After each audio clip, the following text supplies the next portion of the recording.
Se acaba de estrenar el episodio 2 de House of the Dragon, y aquí te explicaré todas las curiosidades, referencias y la implicancia detrás de las escenas mostradas en este episodio. Comenzaremos con la nueva introducción. Viene siendo el mismo tema que en Juego de Tronos, aunque con una nueva animación que refleja la línea de sangre de Rhaenyra Targaryen, desde Aegon el Conquistador. Todo esto representado en la maqueta de Valyria que está construyendo el rey Viserys. Comenzamos con una muestra de por qué a Krajas Draghar, el líder de la triarquía mostrada en el primer episodio, le dicen el benefactor de cangrejos, para luego comunicarnos que Ser Riam Redwyne murió. Si bien se menciona que estaba enfermo por mucho tiempo, los miembros de la Guardia Real están juramentados de por vida, a pesar de tener edad avanzada o estar enfermos ya sea física o mentalmente, ellos tienen que cumplir con su deber, algo así como la Guardia de la Noche, donde solo la muerte te libera de tu juramento. El detalle es que los miembros de la Guardia Real siempre tienen que ser 7, esto en referencia a la fe de los 7, por lo que al morir el Lord Comandante, alguien debe asumir el liderazgo de la Guardia, siendo el elegido Ser Harold Westerling, a quien en el primer episodio vimos al cuidado de Rhaenyra Targaryen. Es en ese momento que Lord Corlys Velaryon ingresa comunicando los ataques de Krajas Draghar, indicando que una muestra de poder por parte del Trono de Hierro es necesaria. Viserys en cambio quiere evitar algún conflicto, optando por la diplomacia, a lo que Rhaenyra interrumpe a su padre indicando que los dragones podrían ser la solución. Esta actitud no es del agrado de Viserys, quien le envía a entrevistar a los nuevos candidatos para miembros de la Guardia Real. El detalle con este tema es complicado. Por un lado, Viserys quiere mantener la paz, ya que el gobierno de su abuelo, el rey Jaehaerys, fue muy pacífico, y los primeros años del gobierno de Viserys también lo fueron. Supongo que se siente incómodo con el hecho de una posible guerra con las ciudades libres, de Myr, Lys y Tyrosh, que son las ciudades libres que conforman la triarquía.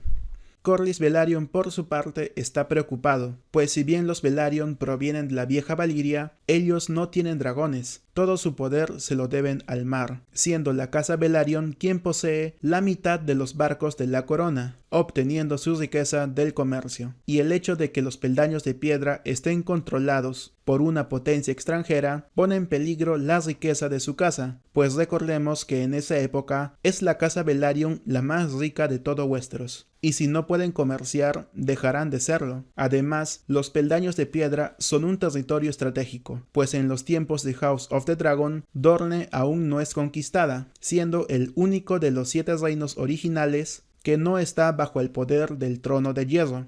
Imaginen una posible alianza entre la triarquía y Dorne. Tendrían paso libre para invadir la Tierra de las Tormentas, y si lo logran, estarían a solo un paso de la capital, con un rey que acaba de perder a su esposa y a su hijo, con un heredero que es mujer, con Daemon Targaryen en abierta rebeldía. A los ojos de los extranjeros, el Trono de Hierro está más vulnerable que nunca. Volviendo con Rhaenyra, ella estuvo muy impresionada con Ser Criston Cole desde el torneo, así que lo escoge como nuevo miembro de la Guardia Real. La conversación de Viserys con Alicent es muy interesante. Nos da más datos sobre Valyria. Nos cuentan que realizaban magia de sangre, que el volcán era la fuente de su poder, lo cual ayuda a la teoría de que magos controlaban el fuego del volcán mediante magia de sangre. Les recomiendo ver mi video sobre la maldición de Valyria. En él trato este tema con más detalle. Corlys Velaryon ofrece a su hija en matrimonio al rey Viserys. Corlys en ese momento estaba en la cúspide de su poder. Si bien la casa Velaryon fue una casa orgullosa de su origen valirio, y debido a su lealtad con los Targaryen, casi siempre tuvieron un puesto fijo en el consejo privado, es recién con Corlys Velaryon que su casa se elevó entre las demás. Corlys, producto de sus viajes en su famoso barco llamado la Serpiente Marina, consiguió tal riqueza que superaba a los Lannister, llegando a casarse con una princesa Targaryen, pero quedó humillado cuando, a pesar de todo su poder, en el Consejo del 101, los derechos de su esposa fueron desplazados al nombrar a Viserys como heredero en lugar de a su esposa Rhaenys Targaryen. Pero no todo estaba perdido. Si su esposa no pudo sentarse en el trono, lo haría su nieto, y con el peligro latente de la triarquía, y siendo los barcos y la riqueza de Corlys Velaryon muy necesaria para la corona, este matrimonio era una propuesta que no se podía rechazar, y Viserys lo sabía. Cambiando de escena, se nos muestra la herida en la mano del rey Viserys. Recordando el final del episodio anterior, Viserys se cortó la mano con el trono cuando quitó a Daemon de su lugar como heredero al trono. Existe una leyenda respecto al trono. Se dice que el trono es capaz de hacer daño e incluso llegar a matar al que se siente en él y no sea digno. Esto no es algo definitivo. Hay personajes que en sus inicios no tuvieron problemas con sentarse en el trono, pero que luego de ciertas decisiones, el trono empezó a, por decirlo de algún modo, rechazarlos. Esto mediante cortes a quien se sentaba en él. Viserys se rehusó por mucho tiempo a nombrar a Daemon como su heredero, y vimos que el trono le cortó en la espalda. Luego, al momento de rechazarlo de forma definitiva, recibió un corte en la mano.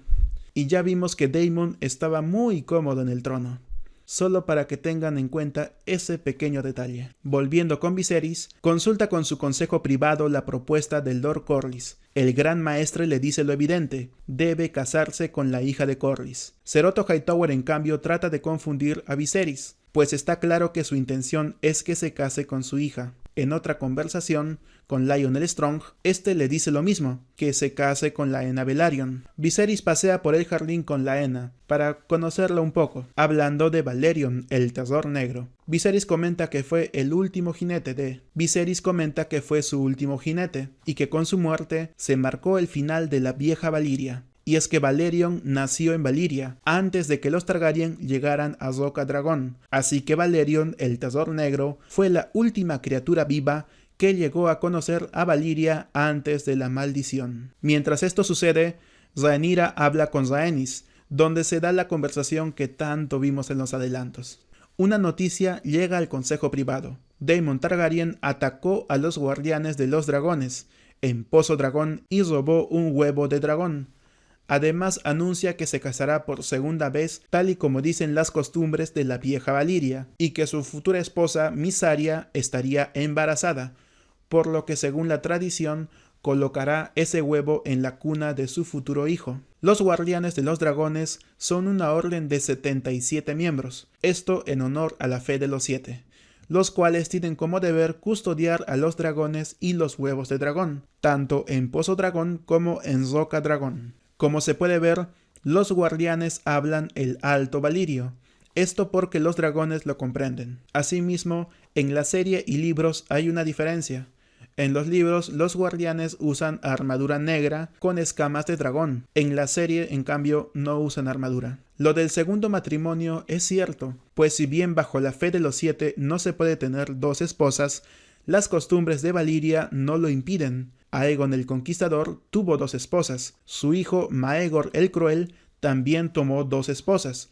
La primera bajo la fe de los 7 y la segunda esposa lo hizo bajo las costumbres de la vieja Valiria, siendo la reina Visenya Targaryen la que ofició la boda.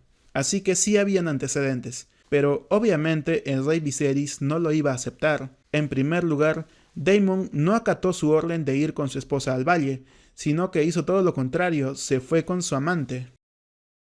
Y para rematar, se llevó a la guardia de la ciudad, convirtiéndolo en un ejército personal y capturando para sí Roca Dragón, anunciando a todos que él es el verdadero heredero del trono, por lo tanto príncipe de Roca Dragón.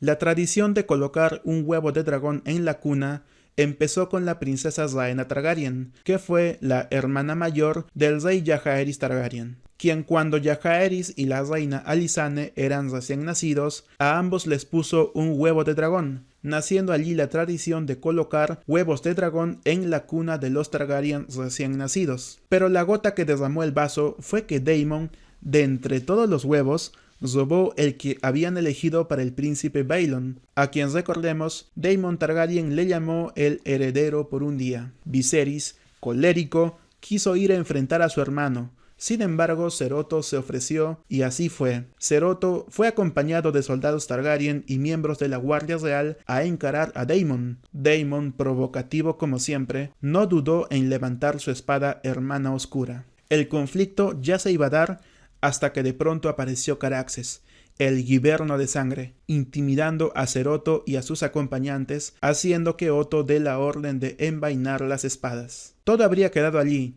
con Daemon victorioso, hasta que Rhaenyra llegó con su dragón Syrax, encarando a Daemon y recuperando el huevo de dragón. Luego nos enteraríamos que todo fue una estratagema de Daemon. Mysaria no se iba a casar, ni estaba embarazada. Es más, Mysaria no puede tener hijos. Todo fue un plan de Daemon para molestar a su hermano y tal vez hacer pensar a todos que su línea de sangre estaba asegurada con un futuro hijo varón. Luego de esta breve acción en Rocadragón, volvemos al consejo privado, donde Viserys comunica que se casará nuevamente. Todos imaginaban que con Laena Velaryon, Corlys, orgulloso, se preparaba para la noticia. Rhaenyra también aprobaba el compromiso, pero para sorpresa de todos, menos para Ser Otto Hightower, el rey Viserys rechazó a la hija de Corlys, eligiendo en cambio a Alicent Hightower. Corlys, furioso y humillado, se retira del consejo. Rhaenyra se siente traicionada y también se va. Está claro que fue una mala decisión. Todos pensaron que si bien la casa Hightower era una casa importante, con bastante historia y riquezas, Alicent Hightower era la hija de un segundo hijo. Políticamente, la casa Targaryen no se beneficiaba de nada, no obtendría dote alguna. Ser Otto no aportaba con nada más que con su influencia y conocimientos, y ya tenía el honor de ser la mano del rey, no necesitaba más. Veas por donde lo veas, fue una mala decisión.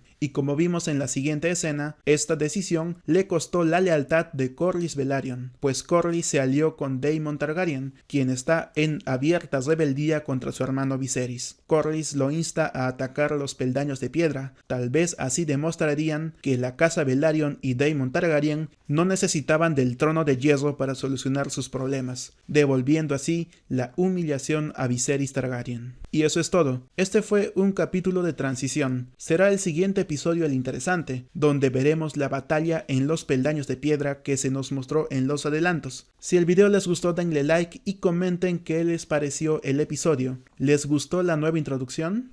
Dentro de un par de horas subiré el análisis a detalle del adelanto del capítulo 3, así que estén atentos. Subo contenido de la Casa del Dragón todos los días, así que suscríbanse. Conmigo será hasta la próxima.